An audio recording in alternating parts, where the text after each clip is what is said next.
this topic, we're going to discuss what proper project management is. While we can say that most people have been involved in running projects in their life and work, it is not quite the same as saying proper project management processes have been followed. For proper project management processes to be applied, you need to start with a very clear definition of the project goal. That then needs to be assessed for its feasibility and a business case written. There needs to be some type of formal authorisation of that concept and an approval allocated to a project manager to then be able to progress to developing the project plans. In the planning stages, extensive plans that take into consideration all facets of the project that should be created.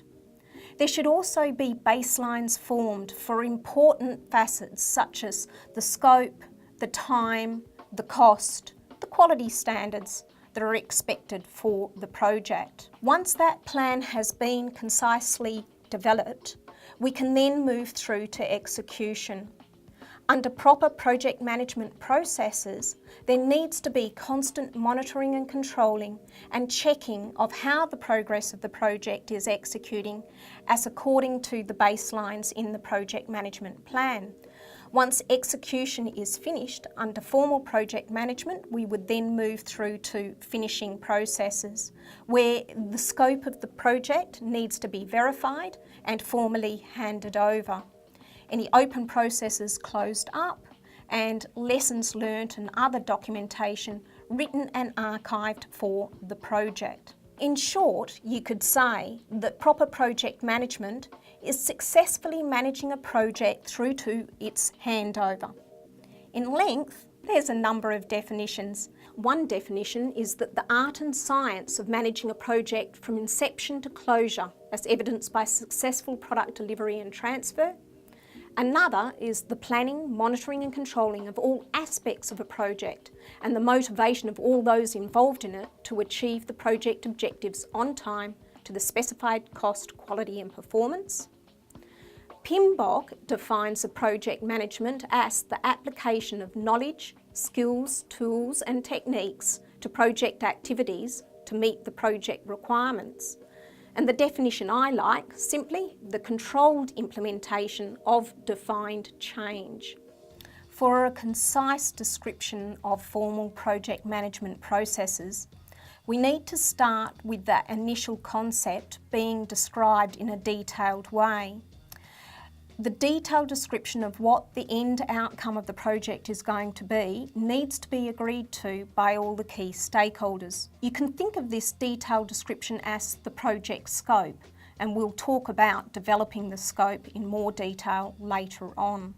We need to establish a formal document, commonly called a project charter, within which we'll be able to allocate resources, time and budget so that there can be a clear line of authority established for the project manager to be able to progress the project through to the planning processes.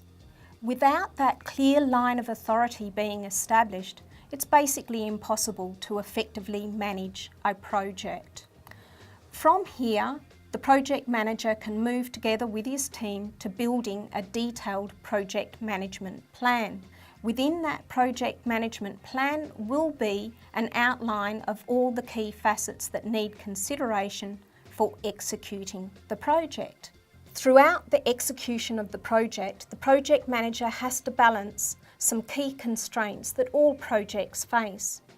These are commonly referred to as the constraints of scope, time, cost, resources, risks and quality. The knowledge areas that a project manager needs to be familiar with fall into the following 9 categories. We have scope, time, cost, quality, communication, human resources, risks, procurement, and finally integration. So in wrapping up topic 2, I'd just like to point out a couple of things. First of all, don't forget the readings.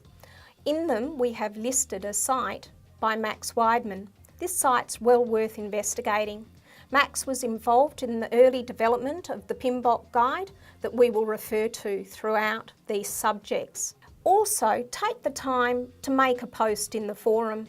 I'm sure now that we've discussed the sort of processes that should take place in proper project management, most of you will have stories of where you've seen poor project management practices. It might be an idea to share some of those in your forum. I'm sure it could create some discussion.